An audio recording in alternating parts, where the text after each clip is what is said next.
Lights, music, action.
Lights, music, action.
Maligayang bati sa iyong karawan. Happy birthday, happy birthday. Maligayang bati sa iyong karawan. Happy birthday to you. Hari nawa'y pagpalain ka ng buong may kapal. Nabigyan ka pa niya ng maraming kaarawan. Liligaya ka sa buong buhay. Happy birthday to you.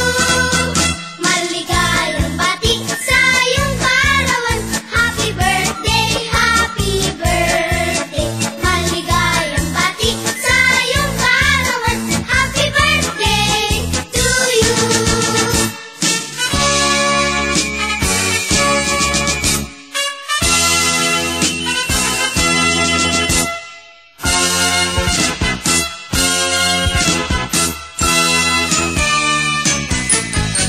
Happy, happy, happy birthday.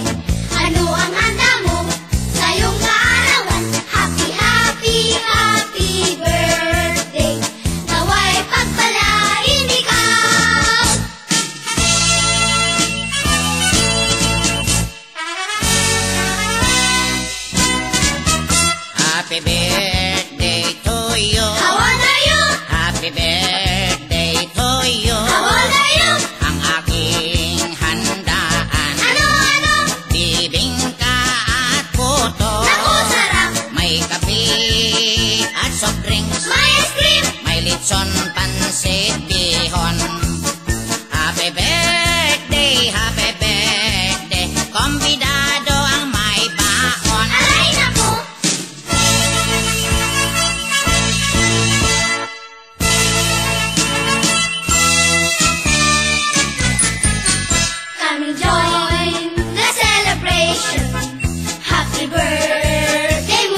billion peso fertilizer fund scam na sinasabing pinamunuan ni Bolante para di umano'y may magastos sa kampanya si Ginang Arroyo noong 2004, hindi na ito pinalawak pa ni Doreza.